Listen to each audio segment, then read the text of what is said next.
Bonjour à tous, bienvenue dans l'épisode numéro 35 de Light.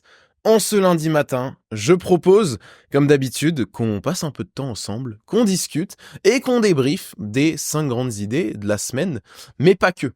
Je le rappelle, Light a un seul et unique objectif, un slogan que j'adore, quelle que soit la graine que tu aies, fleurie.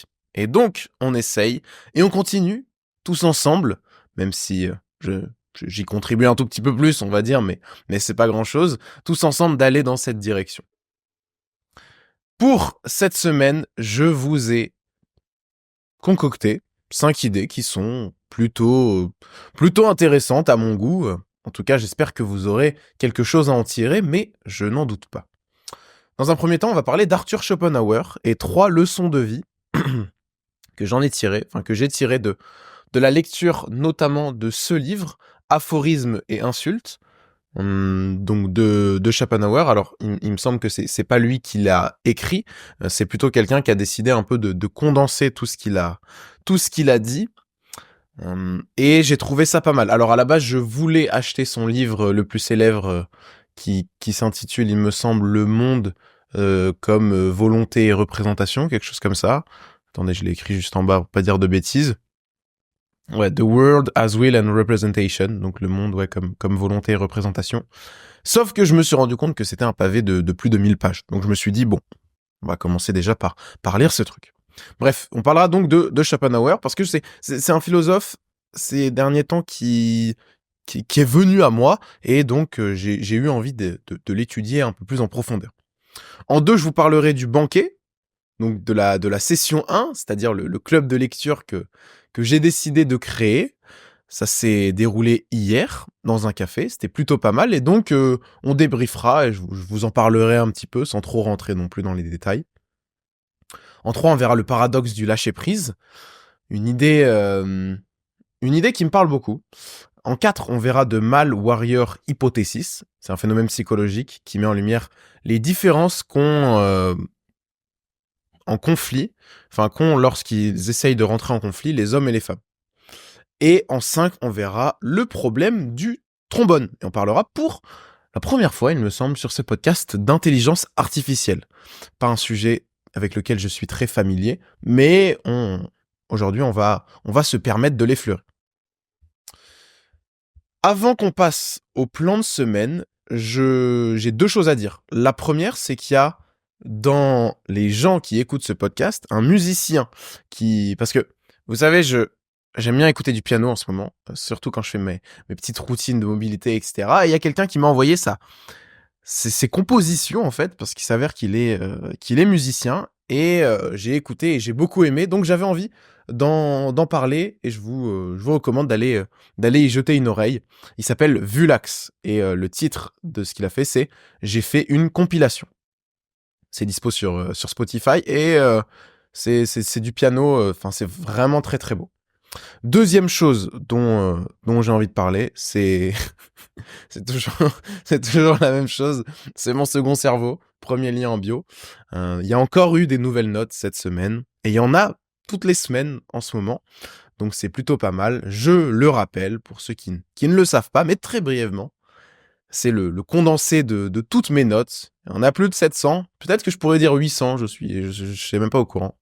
Mais bon, bref, c'est vraiment une sorte de pépite, une vraie mine d'or, et c'est sûrement grâce à ça que j'ai obtenu autant d'abonnés sur YouTube.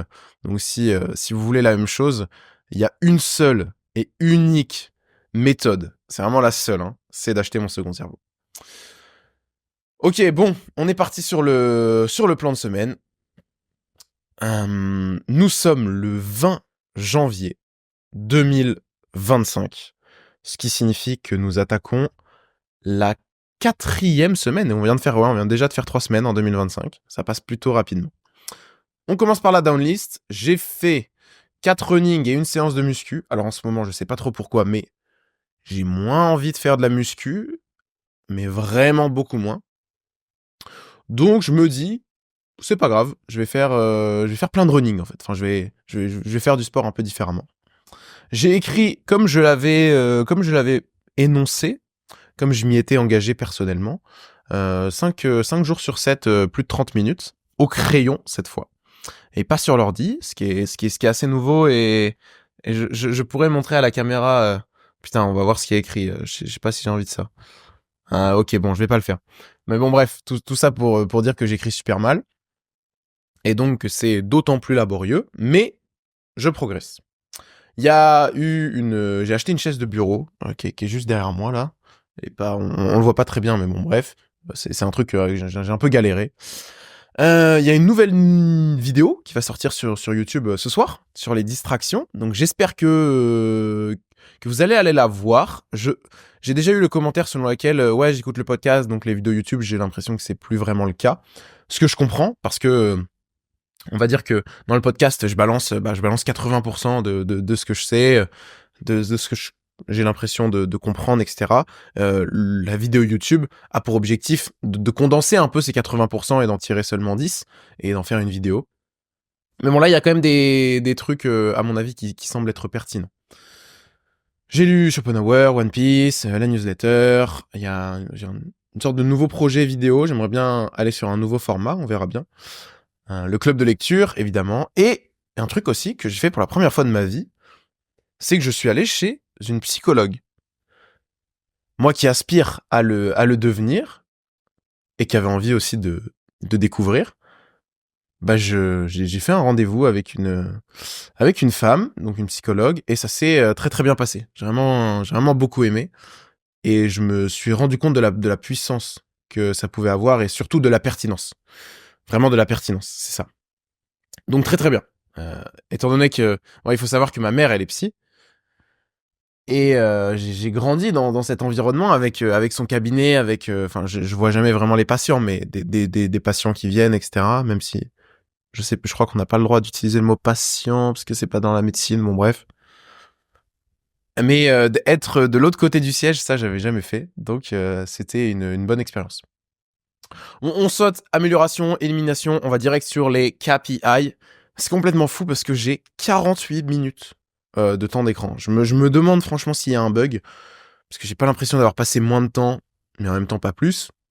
Mais bon bref, Skip iPhone me dit que j'ai fait 48 minutes de temps d'écran en moyenne avec juste 1h20 de WhatsApp et c'est tout.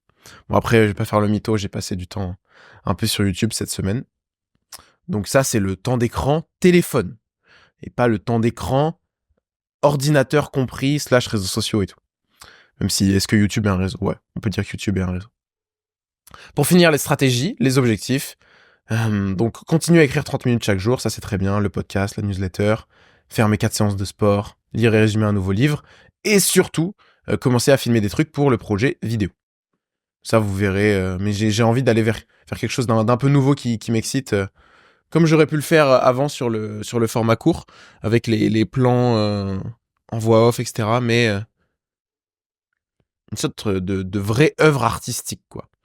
Avec des musiques bien travaillées, des belles images, un beau texte, enfin bref, on verra ce que ça va donner, mais je commence à être bien animé par ça. Bon, let's go, on attaque avec Arthur. Schopenhauer. Alors, et ses 3 grandes leçons de vie. Qui est ce gars pour ceux qui ne sont pas familiers avec lui? Bon bah dans un premier temps c'est un philosophe. Il a été connu d'ailleurs pour ça.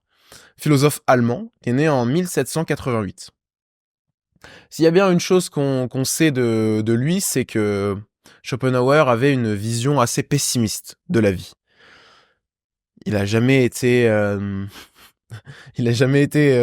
connu pour donner le sourire. Enfin, quoique, il peut parfois parce que justement, il a tendance à être assez virevoltant, à parler en aphorisme, voire même parfois à partager des insultes.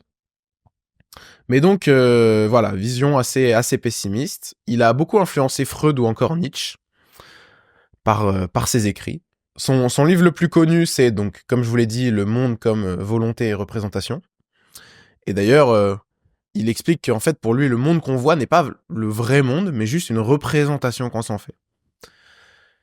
Et il y a un truc aussi que je trouve drôle avec Schopenhauer, c'est qu'il est connu pour détester profondément le philosophe Hegel, qui était à l'époque maître à l'université de Berlin, où il a aussi exercé. Et bon, bref, il pouvait pas se supporter les deux, surtout Schopenhauer envers Hegel, mais je sais pas exactement pourquoi. Et il y a un autre truc que j'ai trouvé fou, c'est que, en fait, la plupart de ces livres, au départ, ne fonctionnent pas et qu'il vend seulement des dizaines d'exemplaires.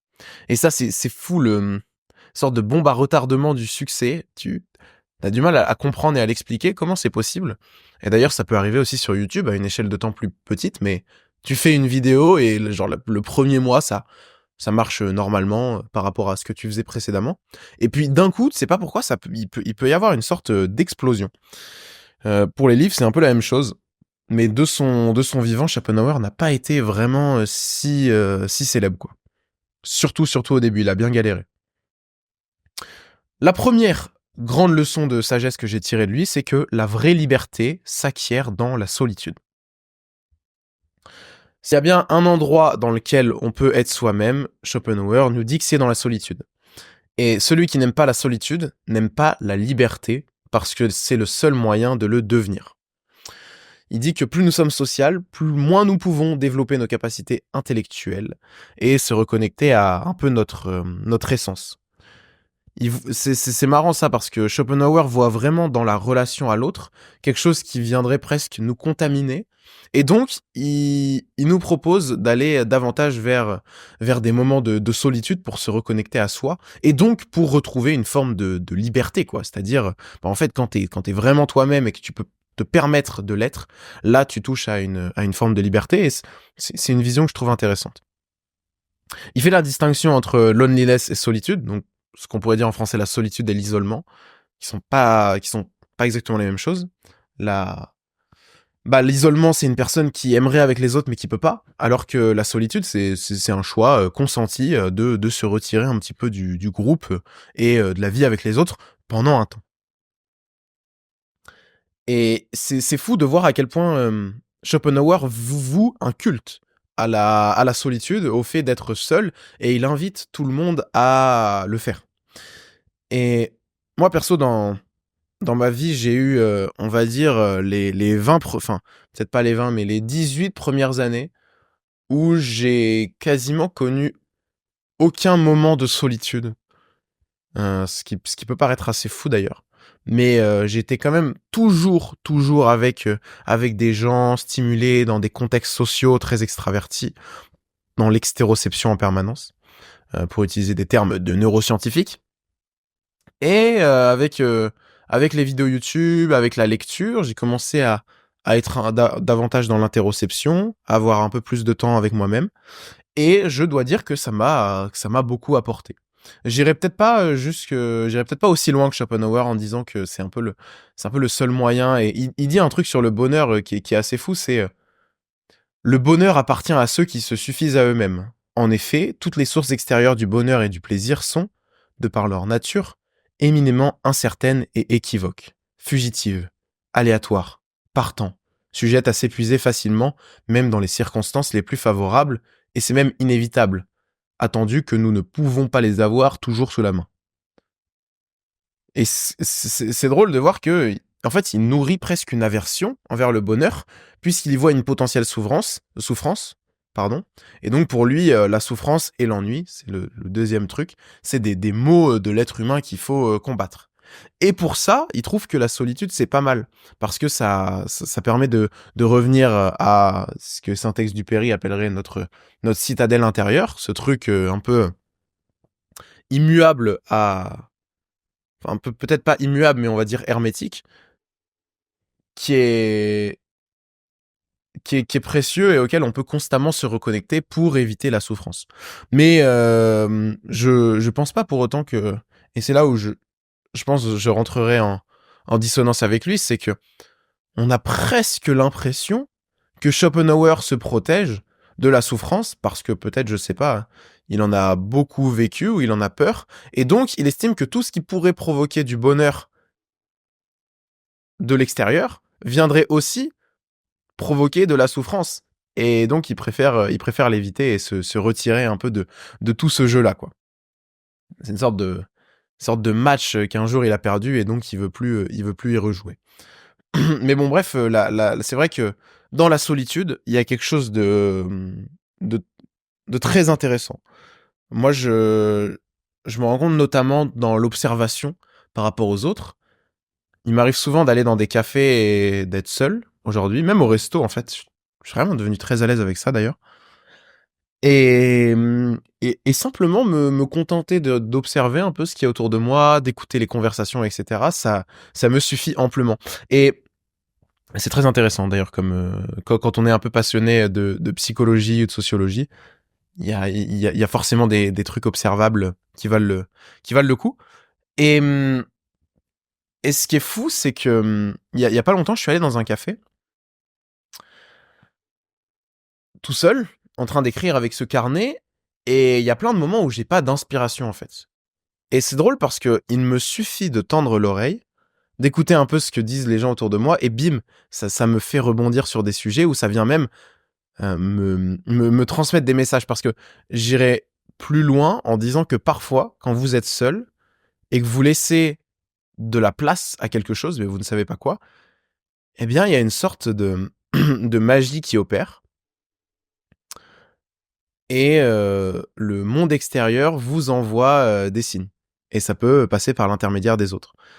Par exemple, donc c'était dans ce fameux café là la semaine dernière, j'ai fait un rêve un peu particulier que j'avais du mal à comprendre, et je suis sur mon carnet, je note ça, je dis que je suis un peu perdu, je sais pas trop quoi en penser. Puis je fais une pause, puis j'écoute à côté de moi, et c'est comme si on m'avait donné une nouvelle piste de réflexion qui avait beaucoup de sens. Bon bref. Deuxième idée que j'aime beaucoup de Schopenhauer, c'est qu'il faut écouter son inconscient. Et oui, il est né avant Jung, mais pourtant il parlait déjà de ça. Et c'est une des raisons qui a fait aussi que j'avais envie d'approfondir. Je bois de l'eau parce que je me suis rendu compte, je crois que la semaine dernière j'ai pas bu d'eau, et je pense que c'est pour ça que j'étais fatigué aussi. Mm. Mais ouais, ça c'est une des citations qui m'a un peu mindfuck de Schopenhauer. Il dit Man can do that what he will, but he cannot will what he will. Donc l'homme il peut faire ce qu'il veut, mais il peut pas vraiment vouloir ce qu'il veut en fait. Et ça me fait penser à une citation, enfin une idée de Frédéric Delavier dont m'avait parlé mon ami Jérémy là, qui est passé dans le dernier épisode, qui dit quand on veut, on peut, mais sauf quand on peut pas. Et il y a un peu la même chose avec avec la volonté, mine de rien, ou le will, c'est-à-dire ce que tu peux vouloir des trucs, mais tu peux. C'est comme s'il y avait un truc qui précédait toujours ça. Et c'est dans ce sens où l'homme, il peut faire ce qu'il veut, mais il peut pas vouloir ce qu'il veut. Genre le vouloir, il est là en fait, et tu peux rien y faire. Tu ne peux rien y faire. Et donc pour lui, de will, le vouloir, c'est une force qui nous est supérieure et qui nous contrôle un peu à l'image d'un éléphant qui décide, peu importe ce qui se passe, d'aller où est-ce qu'il a choisi d'aller en fait. Et pour lui, la meilleure chose à faire, c'est de devenir pote avec cet éléphant. C'est une image qui a déjà été qui a été reprise donc par Jonathan Haidt, un psychologue qui illustre ça en parlant des émotions et de la raison, et qui dit que, en gros, il y a ce que tu aimerais, donc ça c'est toi, le cavalier sur l'éléphant, mais il y a tes émotions, et donc ce que lui, Schopenhauer appellerait le will, qui est cette sorte de gros éléphant qui t'est bien supérieur, et c'est ce que je disais, je crois dans ma dernière vidéo YouTube, dans ce genre de situation, la volonté, c'est une sorte de petit cavalier qui essaye de se battre contre une armée. Bon, bah, c'est un peu l'image. Et, et ce qui est marrant, c'est que ce petit cavalier, souvent, il a l'impression d'être bien plus fort qu'il le pense et d'avoir bien plus de contrôle. Mais au fond, ça n'est pas vraiment le cas. Donc Schopenhauer partage un peu cette idée. Pour éviter de rendre son éléphant intérieur contre toi, tu dois l'écouter et lui faire des caresses. Plus tu te bats contre lui, plus tu divises ton intériorité. Et ça, c'est mine de rien une idée dont j'avais parlé avec Épictète, dont j'avais parlé avec Jung, dont j'ai déjà parlé avec Alan Watts. Bref, c'est quelque chose qui revient, même Saint-Exupéry en fait. C'est drôle de voir que tous ces gens se rejoignent sur certains trucs. Dernière idée de Schopenhauer que j'aime bien, qui est de ne pas écouter les gens anonymes. Dans le livre que donc je viens de finir là sur les aphorismes, Schopenhauer il dit: la possibilité aujourd'hui d'être anonyme sur Internet a créé un grand changement. Alors non, ça c'est moi qui dis ça. A créé un grand changement et Arthur est inquiet sur ça. Donc, la citation de Schopenhauer est: de même que la police ne permet pas qu'on aille masquer dans les rues, elle ne devrait pas permettre qu'on écrive anonymement. Les journaux littéraires anonymes sont tous spécialement l'endroit où l'ignorance juge impunément le savoir, la sottise, l'intelligence, où le public est impunément trompé. Attaquer des gens anonymement, qui n'ont pas écrit anonymement, est une chose manifestement infâme. Ça m'a fait plaisir de l'entendre, et de le lire, parce que c'est vrai qu'aujourd'hui, et c'est... Bon, a priori, c'est pas si nouveau que ça, parce que même à l'époque de Schopenhauer, au XVIIIe siècle, enfin plutôt XIXe, c'était possible d'écrire anonymement, mais aujourd'hui, ça a pris une place immense, quoi. On est peut-être même plus souvent offensé par des anonymes que par des gens qu'on connaît. Encore faut-il leur accorder ce pouvoir, ce qui en général n'est pas trop le cas. Mais bon. Et c'est vrai que moi qui fais des vidéos sur YouTube depuis quelques temps, quand même, la plupart des commentaires sont anonymes. Je ne sais pas qui est-ce qui me les envoie. Alors que moi, à l'inverse, je ne suis pas anonyme. On me voit, on sait comment je m'appelle, on sait même peut-être que j'habite en France, enfin bref, toutes ces choses-là. Et il y a un lien forcément ici avec Skin in the Game de Taleb. Ce fameux concept qu'au bout d'un moment, si vous voulez faire quelque chose, il faut jouer sa peau. Et si vous êtes anonyme, au fond, vous n'êtes pas vraiment engagé pleinement dans ce que vous faites.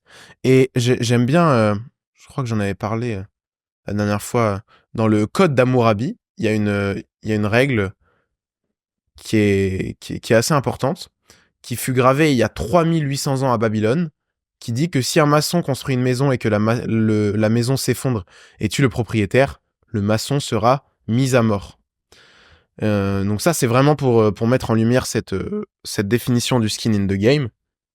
Mais si on revient simplement à l'anonymat, c'est vrai que en fait, le fait aujourd'hui d'être dans la possibilité d'être anonyme, par exemple sur Internet, par exemple, c'est quasiment le seul médium où on peut être anonyme. On peut dans la vraie vie usurper une identité, etc. Mais ton visage, à moins que tu sois vraiment tu sois Arsène Lupin, ne sera pas différent.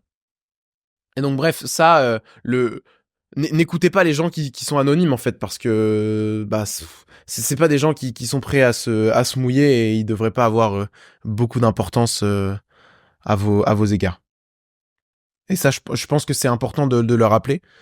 Et si vous justement vous aspirez à faire des choses, à faire des choses par exemple sur Internet ou autre, n'oubliez pas que la plupart des gens qui vont vous juger sont anonymes, alors que vous ne l'êtes pas. Et donc à partir du moment où il y a une sorte de décalage aussi immense dans le skin in the game, dans le fait de jouer sa peau, il y a même plus de comparaison à avoir en fait. Bon, parlons désormais du banquet et de cette première session qui a eu lieu hier à 10h à Lyon. C'était vraiment très chouette. D'ailleurs, je tiens forcément à remercier tous ceux qui sont venus. Je crois qu'on était 8 au final. 8 avec moi, ou peut-être 9 avec moi, je sais plus. Bon bref, en tout cas c'était vraiment très cool. Pour ceux qui veulent savoir le roman que j'avais choisi, enfin le livre, qui est un roman donc, c'est La vie devant soi, de Romain Gary. Je pense que c'était plutôt une bonne décision, parce que ce qui est sympa avec le roman, et justement c'est peut-être ça qui est cool dans un club de lecture, c'est que ça laisse place à beaucoup plus d'interprétation. Alors qu'un livre de non-fiction ou de développement personnel, par exemple, s'établit davantage en gage de vérité, ou propose de manière assez concrète des choses. Alors que là, le roman, ouais, c'est une histoire, et il y a des choses qui te marquent, il y a des choses qui t'interrogent, etc. Et c'est cool, ça donne justement envie d'en discuter. Et il s'avère, et ça c'est un truc que j'ai constaté assez rapidement, c'est que en fait, on voit bien que malgré le fait que tout le monde lise le même livre, on ne s'arrête pas sur les mêmes passages, et il peut y avoir des moments qui vont beaucoup marquer certaines personnes, de par leur parcours, leurs intérêts du moment, etc. Et d'autres pour lesquels ce n'est absolument pas le cas. Et ça, c'était intéressant de le remarquer. Et c'est un bon bouquin aussi, c'était un bon choix parce que c'est un roman qui est très facile à lire et qui est très marrant aussi, avec un style et une plume qui a tendance à captiver plutôt bien l'attention. Donc je vous le recommande à tous, hein, La vie devant soi de Romain Gary. C'est très très bien. Très très bien. Et donc oui, je voulais vraiment remercier tous ceux qui sont venus. C'était un bon moment. Ça a duré 2 heures et demie. Ça m'a un peu choqué d'ailleurs parce que je pensais qu'on allait faire une petite heure et encore, je me suis dit, enfin je sais pas, ça sera pas si passionnant que ça et le temps va avoir va passer assez lentement. Mais au final, c'est l'inverse qui s'est produit et ça s'est très bien passé. Je savais pas exactement comment organiser un club de lecture. C'était la première fois pour moi. Mais au final, il s'avère que c'est pas parce que vous êtes à l'initiative d'un projet que vous devez le porter sur vos épaules. Et ça, c'est seulement si les gens qui participent au projet sont un minimum impliqués et ont envie de le faire. Mais là, c'était le cas. Et donc, au final, moi, j'avais juste l'impression d'être un élève parmi les autres, quoi. Et, et ça, c'était plutôt cool. Donc, en fait, c'est peut-être ce qu'on a tendance à oublier quand on monte un projet. Aujourd'hui, on a tendance à anticiper tout ce qu'on va devoir faire par nous-mêmes, mais on est dans l'incapacité de prévoir, alors que pourtant ça va être le cas sûrement, de prévoir ce que les autres vont faire et comment est-ce qu'ils vont y participer. Et bah pour le club de lecture, c'est ce qui s'est passé. Au final, il y avait quelqu'un qui avait bien plus travaillé que moi. Il avait fait une fiche résumée. D'ailleurs, il m'a offert un livre et je le remercie. Il a fait une fiche résumée avec toutes les grandes idées qu'il en a tirées, etc. Et c'était parfait parce que à chaque fois on pouvait revenir donc sur ces leçons et rebondir de nouveau. C'était une sorte de repère. Euh, bah moi j'avais pas anticipé et fait ce travail et lui il l'avait fait et je pense de bon cœur. Donc ça c'est un beau message en fait. Et c'est pour ça que j'étais aussi entre guillemets confiant, c'est parce que je me rends bien compte aujourd'hui à quel point les projections sont souvent fausses et que enfin, évidemment, on peut pas contrôler cette anxiété à anticiper des événements ou cette tendance à se faire des projections, etc. C'est pas forcément mauvais, mais souvent c'est fou de se voir à quel point ça ne correspond pas du tout à ce qu'on avait imaginé. Et donc c'est pour ça que ça vaut autant le coup d'être dans l'action. Parce que l'action amène toujours un feedback qui est différent. Et là, en l'occurrence, c'était bien. Donc, je pense qu'on va le refaire. J'ai pas encore eu le temps. C'était hier. J'ai fait des trucs aujourd'hui. Hier, j'ai aidé un pote pour un déménagement et tout. Donc, bref, j'ai pas eu le temps de me pencher sur qu'est-ce que ça va devenir, quand est-ce qu'on en refait un, etc. Mais en tout cas, au vu de cette première expérience, comme c'était très bien, très enrichissant, je pense que ça sera amené à se reproduire incessamment sous peu. On passe à la troisième idée, directement, le paradoxe du lâcher prise. Ça, ça peut paraître fou, mais du coup, c'est la psy qui m'a éclairé sur ça et j'étais en mode, putain, j'avais jamais vu les choses de cette manière-là, mais c'est génial. En plus, si je peux aller chez une psy et apprendre des trucs et m'en servir en vidéo, que demander de plus? Et donc, j'ai décidé d'appeler ça le paradoxe du lâcher prise. Genre, je sais pas si vous êtes inscrit à ma newsletter, mais en gros, maintenant, ce que je vais faire, c'est un condensé très rapide des idées de la semaine et avec aussi en supplément des citations que j'ai vraiment trouvé cool, des recommandations et pour finir, je parle des sponsors. Donc si ça vous intéresse, n'hésitez pas à vous inscrire, c'est aussi en lien dans le podcast. Et donc, cette semaine, j'ai mis à propos du lâcher prise. Tout le monde parle du lâcher prise et de son importance, mais voilà ce que personne ne vous dit. Pour en être capable, il faut avoir une prise, c'est-à-dire des éléments rassurants. Le seul moyen de se laisser tomber dans le vide, c'est quand tu es sûr d'avoir quelqu'un derrière pour te rattraper. Je sais pas si ça vous dit quelque chose, ce fameux jeu auquel on a sûrement tous joué avec nos amis. Tu es debout, quelqu'un se met derrière toi et il te dit vas-y, laisse-toi tomber. Ça, c'est un bel exercice de lâcher prise qui est assez difficile parce que il faut avoir confiance en la personne, il faut être capable de se laisser aller, etc. Et à partir du moment où j'enlève la personne derrière, je sais, à coup sûr, quasiment, que personne ne se laissera tomber. Parce qu'on sait il y aura personne, en fait, il y a pas de prise sur lequel on peut se rassurer.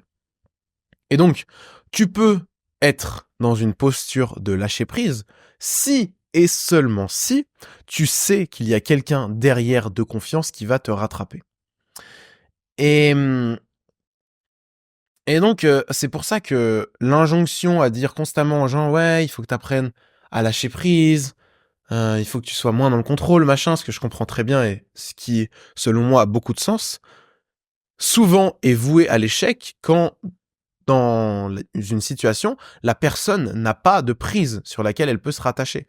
Si aujourd'hui il y en a plein des prises et j'en parlerai un peu plus, mais par exemple l'argent c'est une prise dans le sens où ça peut être un élément rassurant qui permet à quelqu'un d'aller sur un nouveau projet et d'être un peu plus dans le lâcher prise et dans ce saut de la foi en mode c'est bon allez c'est parti, peu importe ce qui se passe on y va quoi. Mais s'il n'y a pas au niveau de la pyramide de Maslow les premiers besoins qui sont assurés, comme la nourriture et le logement, bon bah c'est sûr que c'est beaucoup plus difficile d'être dans une position de lâcher prise parce que les éléments rassurants et sécurisants sont beaucoup moins présents. Et c'est pour cette raison que moi j'ai beaucoup de gratitude vis-à-vis de mon parcours aujourd'hui parce que en fait je me suis mis beaucoup de prises sur le mur mine de rien. Mine de rien, j'ai pu quand même assez bien me sécuriser financièrement. Le fait d'avoir une audience et des gens qui vous suivent, bon bah c'est une sorte d'asset, hein, même si moi je le vois pas spécialement comme ça, mais en tout cas c'est quelque chose qui a de la valeur et qui peut être aussi rassurant parce qu'on sait que si on décide de changer ou de faire quelque chose, il y a sûrement des gens qui vont nous soutenir. Donc ça pareil, c'est un élément rassurant. Euh, et je pense pas que ça soit nécessaire d'avoir plein d'éléments rassurants parce qu'au bout d'un moment on finit par les empiler et que tu peux avoir 10 millions d'euros sur ton compte et ne pas être rassuré, c'est possible. Néanmoins, je suis quand même voilà, j'ai beaucoup de gratitude pour toutes ces choses qui m'ont permis aujourd'hui d'être davantage dans une posture de lâcher prise par rapport à plein de choses. Et ce qu'il y a de très intéressant avec ça, c'est la spiritualité. Parce qu'en fait, au bout d'un moment, quand tu as compris qu'il y a un truc dans cette vie qui sera toujours là pour toi et qui sera toujours là pour t'aiguiller. Et peu importe le nom, hein, tu peux l'appeler Dieu, tu peux l'appeler Bouddha, tu peux l'appeler la nature, tu peux l'appeler le chevreuil, tu l'appelles ce que tu veux, peu importe. Mais en fait, quand tu sais qu'il est là, eh bien, tu n'as plus peur de lâcher prise et tu peux te permettre encore plus souvent de lâcher prise. Et c'est pour cette raison que j'ai autant de gratitude, c'est parce que ces éléments rassurants m'ont permis d'en trouver, étonnamment, un encore plus rassurant. Mais si j'avais pas eu ces petits éléments, j'aurais jamais été capable. Alors attention, je dis pas que j'ai rencontré Dieu, mais ce que je veux dire, c'est que euh, de plus en plus, la vie m'envoie des signes qui me montrent dans quelle direction aller. Voilà, en gros, c'est ça. Et comment est-ce que ça se manifeste? Ça se manifeste simplement par des rêves, par exemple, que j'essaye difficilement d'interpréter. Et des fois, il s'avère que j'y arrive, partiellement, mais j'y arrive. Mais encore une fois, c'est comment tu sais que t'as bien interprété ton rêve? Bah, y a pas de bonne réponse. Et je pourrais pas te dire que j'en suis certain. Mais par contre, ce qui est sûr, c'est que quand je me dis ça, par exemple, ah bah ça résonne très fortement en moi. Et c'est comme si tout de suite il y avait un truc de très fort. Mais donc bref, en fait mon histoire c'est un peu les péripéties d'un gars qui allait chercher plein de trucs pour se rassurer parce qu'il en avait besoin et tant qu'il avait pas ça, il pouvait pas être dans une forme de lâcher prise qui l'amène aujourd'hui vers quelque chose d'un peu plus grand. Et donc voilà, c'est pour cette raison que ouais, comme je l'ai dit, ça sert à rien de jeter les gens dans la gueule du loup. Je pense à ça parce que ça me parle souvent. La drague de rue, c'est un bon exemple, c'est-à-dire que on il y a des gens qui pensent que pour débloquer quelqu'un, il faut l'envoyer et qu'il aborde genre 10 filles d'affilée et c'est bon, il aura plus peur de parler aux filles. Pas sûr et certain de ça en fait. Et au contraire, ça peut faire l'effet inverse. Si ça se passe mal les 10 fois avec les 10 filles, bah en fait le gars il va plus jamais oser le faire. Parce que tu lui as demandé de lâcher prise, mais il était dans la rue et il avait pas de prise sur lesquelles se rattacher. Donc bah ça a fait l'effet inverse et justement il s'est complètement braqué, il est revenu le plus vite possible dans une position de contrôle parce qu'il s'est senti en danger. Et c'est ça en fait, pour pouvoir lâcher prise, il faut ne plus se sentir. En tout cas, il ne faut pas être en danger. Tu ne peux pas.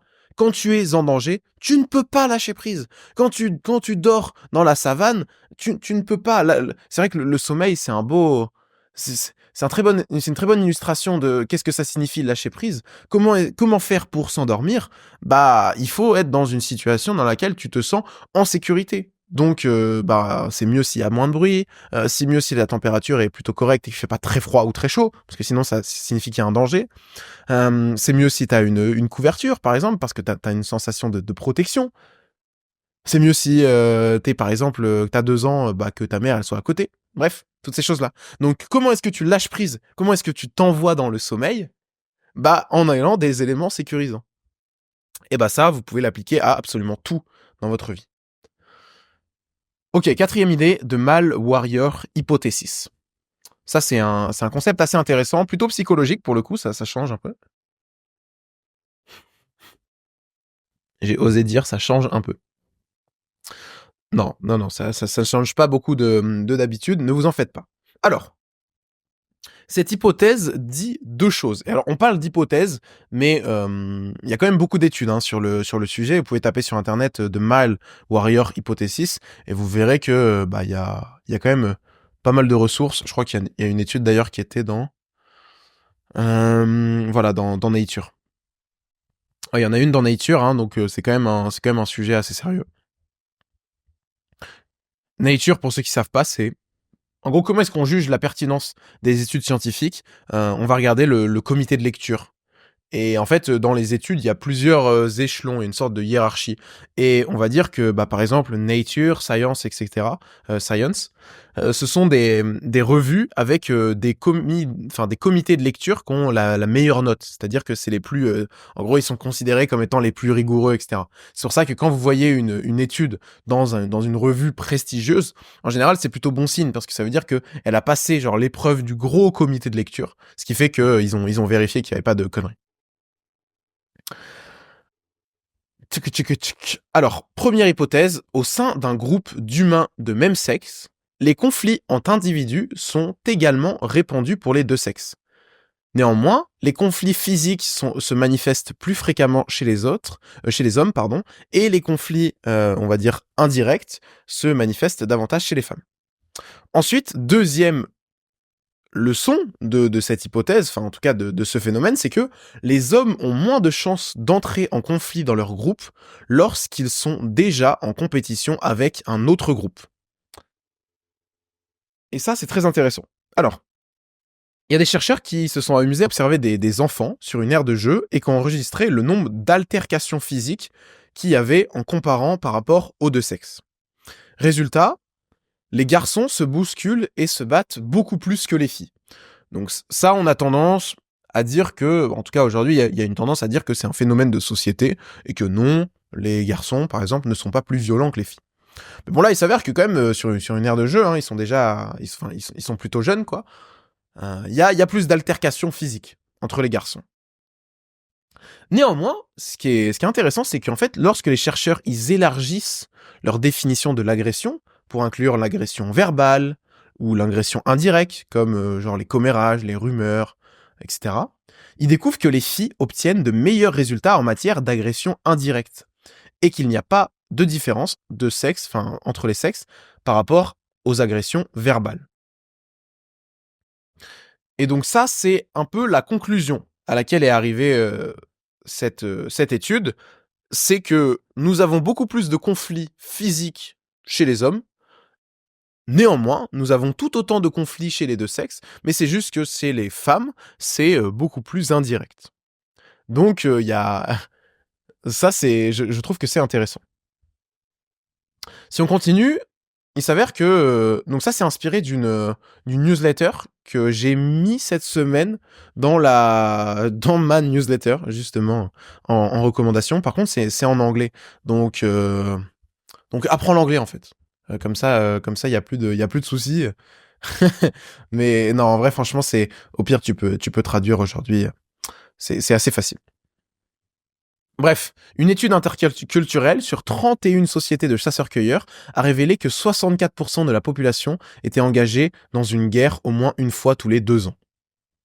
Les hommes sont les principaux participants à ces conflits. Dans toutes les sociétés, les hommes sont responsables de 90% des meurtres et représentent environ 80% des victimes. Ça, c'est fou. Il y a des études qui montrent que parmi les adolescentes, cette fois, une plus grande attractivité est associée à un recours plus fréquent à des tactiques agressives contre leurs rivaux. Donc, il s'avère que voilà, les hommes ont tendance à rentrer un peu plus en conflit physique. Les femmes plutôt en conflit indirect. Et on voit d'ailleurs qu'il y a une sorte de... Même, en gros, plus les filles sont jolies, plus elles vont avoir des tactiques un peu agressives contre celles qu'elles estiment être leurs rivaux. Parce que, je sais pas, elles pourraient se battre pour obtenir le meilleur mâle ou je sais pas quoi. Et donc, il s'avère que cette hypothèse stipule que les hommes ont développé la capacité de coopérer et de coordonner leur comportement pour rivaliser ensemble. Et cela est dû aux pressions exercées par l'environnement ancestral, dans lequel les groupes masculins rivalisaient avec d'autres groupes masculins pour obtenir des ressources et, entre autres, l'accès aux femmes. Et là, on peut évidemment faire un lien avec l'importance de la tribu et l'importance de ce sentiment d'appartenance. Et que c'est ce que montrent donc ces études. À partir du moment où on a un fort sentiment d'appartenance dans un groupe, notamment chez les hommes, on a beaucoup moins de conflits à l'intérieur de ce groupe et d'agressions physiques, mais que toute cette tendance à vouloir rentrer en compétition, etc., est redirigée vers les autres groupes ou vers la coopération pour notre groupe. Et donc c'est peut-être pour cette raison aujourd'hui qu'on pourrait, entre autres, expliquer les problèmes de violence auxquels on peut être confronté, parce que il y a cette tendance naturelle quand quelque chose ne va pas chez l'homme de rentrer dans une agression physique. Et comme en plus il n'y a pas de groupe et il n'y a plus vraiment de sentiment d'appartenance, ça dérive complètement. Et dans la newsletter, il explique aussi que en fait aujourd'hui, la plupart des gens qui ont survécu sont des excellents stratèges parce que c'est cette notion de coopération et d'être capable de gérer avec notre groupe est en fait au cœur de la survie et quelque chose de très important. Les résultats de la recherche sont cohérents avec cette hypothèse. Les conflits intergroupes sont principalement motivés par les hommes. Les hommes sont les principales victimes de ces conflits, et les hommes ont tendance à être méfiants, agressifs et impitoyables envers les hommes de l'exogroupe. Donc voilà, c'est dans un groupe, c'est souvent les hommes qui créent les conflits, notamment physiques, mais sauf que c'est eux qui en sont aussi les principales victimes, parce qu'ils s'agressent physiquement. Et donc, quand il y a un sentiment de groupe qui est plutôt bon, en fait, on va l'envoyer vers l'exogroupe. En moyenne, les hommes semblent nouer des liens plus forts avec les membres de leur groupe interne du même sexe que les femmes, et ont tendance à être plus vicieux envers les membres de l'exogroupe du même sexe que les femmes. Corroborant cette idée, une étude a révélé que les jeunes hommes désiraient des amis intelligents, sportifs, créatifs et socialement connectés, capables de réussir financièrement et dotés d'un bon sens de l'humour, bien plus que les jeunes femmes. Pourquoi ? Parce que y a ce besoin d'appartenir à un groupe dans lequel, entre hommes, on va pouvoir coopérer et donc on va pouvoir s'unir et s'allier, une sorte de tribu. Tant que les individus, surtout les hommes, ressentent un objectif commun, ils sont capables de réprimer leur hostilité les uns envers les autres. Mais dès que l'objectif commun disparaît, les tensions remontent à la surface. Ça, je pense que c'est l'idée la plus importante, c'est que tant que les individus ressentent un objectif commun, ils sont capables de réprimer leur hostilité les uns envers les autres. D'où cette importance d'avoir un groupe et avec ce groupe, d'aspirer à quelque chose. Pendant longtemps, ça peut En fait, c'est comme s'il y avait une sorte de guerre. Bon, bah, quand t'es en guerre contre un autre pays, tu vas pas commencer à rentrer en guerre contre ton propre pays, quoi. Ça ne marche pas. Donc la tendance à être agressive est là, et elle est présente, et on peut rien y faire. On en a irrité, et bon, bah, c'est bien gentil de parler de... Enfin, c'est bien gentil. On va pas être méprisant, mais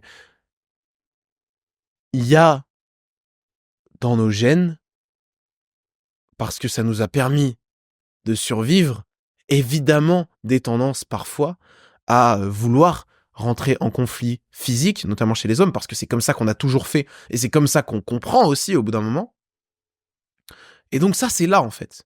Et la meilleure manière de la rediriger, en fait, c'est dans des situations de compétition, notamment envers les autres groupes. Et c'est pour ça que le sport, c'est quelque chose de magnifique, en fait. Tu appartiens à un groupe, donc t'as moins de chances de rentrer en conflit avec les membres de ton équipe, même si ça peut arriver quand le groupe est pas très bien soudé.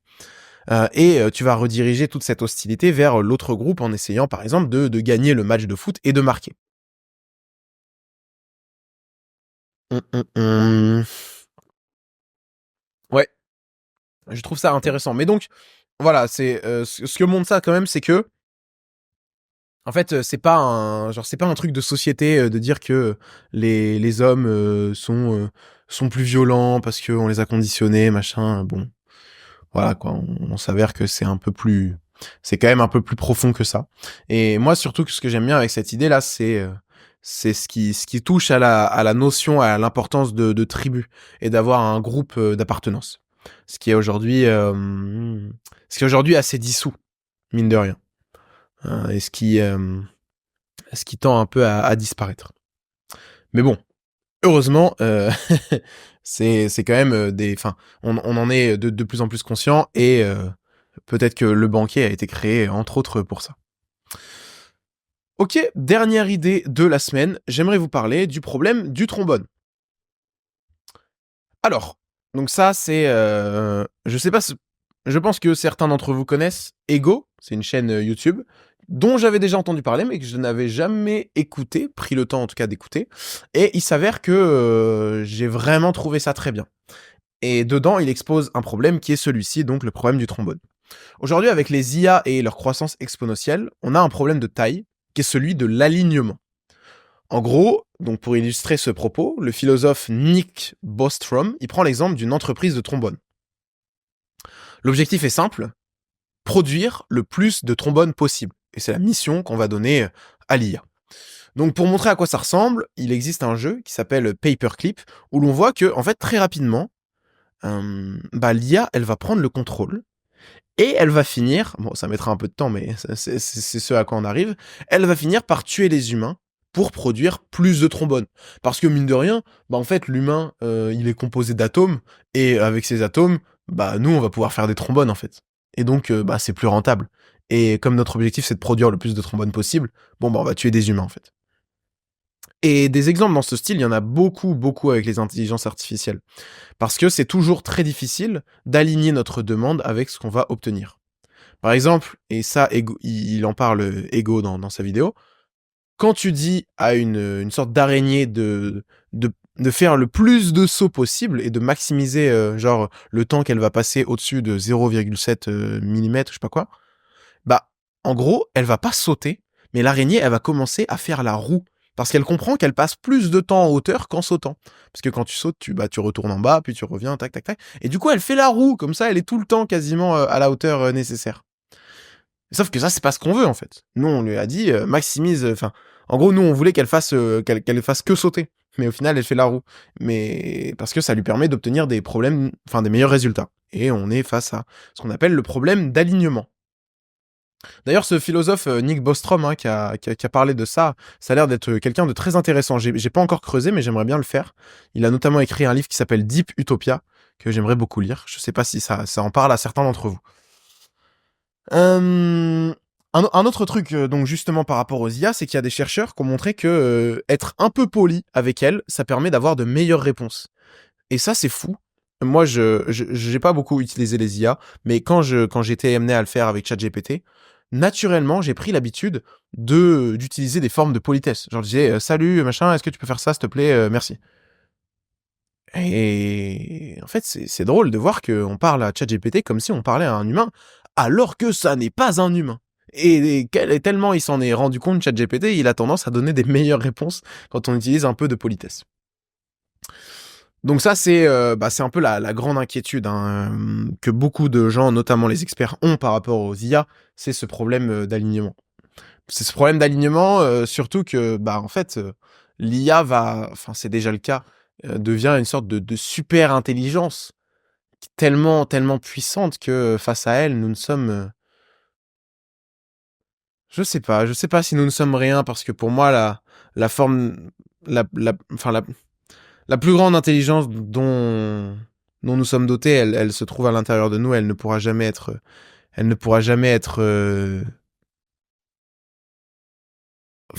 comment on pourrait dire ça? Elle pourra jamais être couchée sur du papier, en fait. Enfin, même si c'est même une IA, si tant est que ça existe, même une IA ne pourrait jamais reproduire, par exemple, l'intelligence de la nature. Genre, c'est pas possible. C'est un niveau d'interconnexion qui est à mon avis trop élevé. Mais peut-être que je me trompe en vrai. J'en sais rien. Mais bon, bref. Moi, perso, j'ai quand même une vision assez pessimiste sur les IA.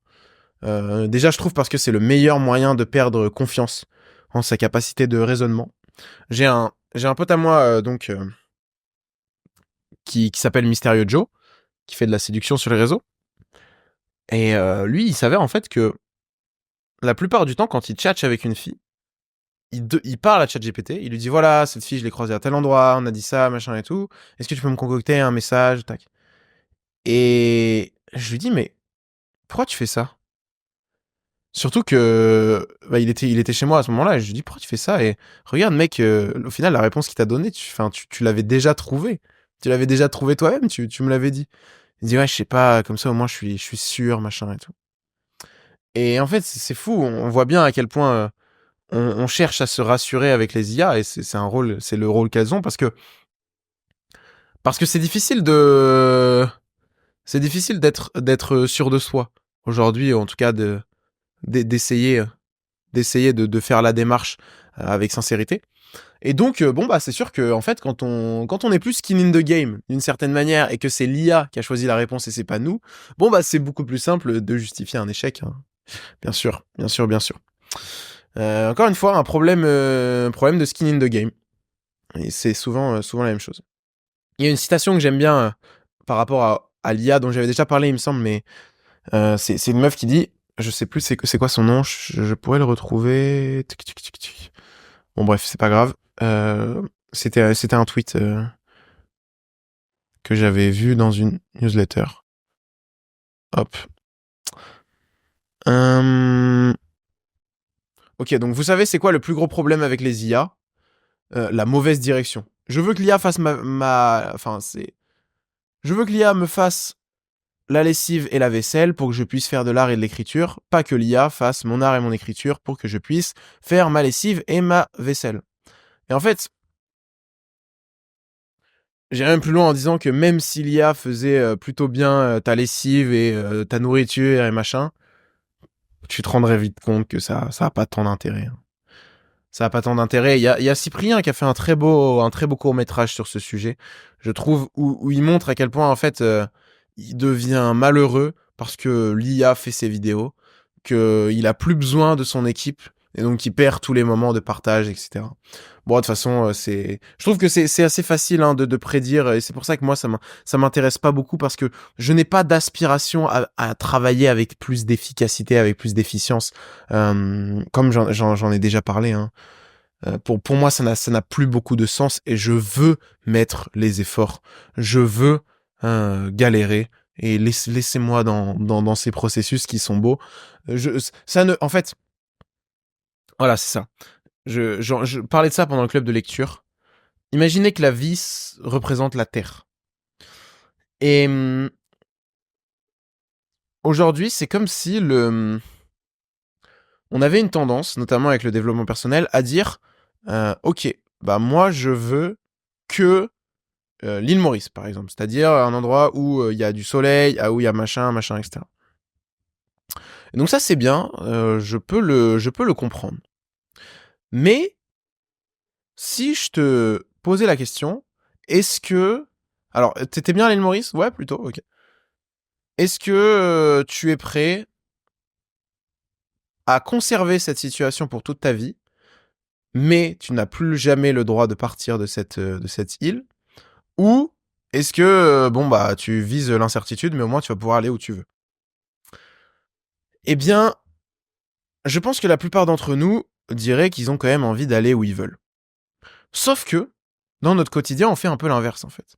À partir du moment où on trouve une situation qui est plutôt confortable, ou en tout cas qui est plutôt agréable, dans laquelle on a l'impression de contrôler, etc., on a envie d'y rester. Mais ça, c'est dommage parce que c'est se priver de tout ce qu'il y a d'autre sur la Terre qu'on n'a même pas encore eu le temps de découvrir. C'est pour ça que la quête du bonheur, pour moi, n'a pas beaucoup de sens, parce que en fait, la quête du bonheur, c'est comme si tu voulais constamment te revenir à l'île Maurice. Genre, t'es parti en voyage, et t'es en mode, ramenez-moi à l'île Maurice, mais attends un petit peu. Tu sais pas ce que tu vas découvrir derrière, là. Pourquoi t'es si pressé? Pourquoi tu veux absolument savoir ce que tu vas obtenir? Non. Non, laisse le bateau naviguer, là, sur l'océan. Je sais pas c'est quoi l'océan. J'ai toujours été nul en géographie. Je devrais demander à notre ami géologue qui était là au club de lecture. Euh, Attends, laisse-moi naviguer et peut-être que au bout d'un moment, je vais arriver sur une nouvelle terre comme Christophe Colomb en 1492 et je vais vivre un nouveau moment d'extase que je n'ai jamais connu. Donc je vois un peu la même chose avec les IA, on s'enferme dans des mécanismes de prédiction et de contrôle qui moi m'intéressent pas beaucoup. Bref, bref, combien de temps ça fait? On est à 56 minutes. Allez, putain, c'est toujours le même timing, quoi. C'est génial. Je vais essayer maintenant de faire un truc, c'est de publier le podcast tous les jours à la même heure. Comme ça sera plus simple pour tout le monde, je pense. Et à mon avis, midi, ça me semble pas mal, parce que là, il est déjà 10h30. Je dois faire le travail sonore, les chapitrages, machin. Et oui, si vous voulez, je peux finir avec une petite recommandation de la semaine. Bah, j'en ai mis dans la newsletter, donc bon, au bout d'un moment, faut s'inscrire. Pareil, la newsletter, elle sortira tous les jours à la même heure. Enfin, je vais essayer. Et tac. Dans les recommandations cette semaine, j'ai mis... Ah oui, je peux vous recommander ça, c'est très très bien. Jeu de société. Alors, il m'arrive rarement de regarder de courts-métrages, mais celui-ci, il vaut vraiment le détour. Parce que, franchement, de manière subtile, il nous met face à un jeu qui ressemble drôlement à celui de la vie. Donc, n'hésitez pas, vous mettez sur YouTube jeu de société. C'est plutôt cool. Sur ce, on se dit à la semaine prochaine. Mon second cerveau, toujours, hein, on n'hésite pas à y aller. Pour le moment, le mentorat, je n'ai pas prévu de réouvrir de place, on verra bien, parce que j'ai pas fini encore avec deux, il reste cette semaine encore deux appels. Ça se passe plutôt bien d'ailleurs. Et on verra ça pour la suite. Mais bon, bref, si vous voulez le second cerveau, il est dispo. Pour l'instant, le prix n'a pas bougé. Je le changerai sûrement bientôt. On me dit de le faire, mais bon. Bref, c'était Dali. À la semaine prochaine. Et merci d'avoir écouté. Balance les 5 étoiles. Ciao, je le dis toujours trop tard, putain. Ciao.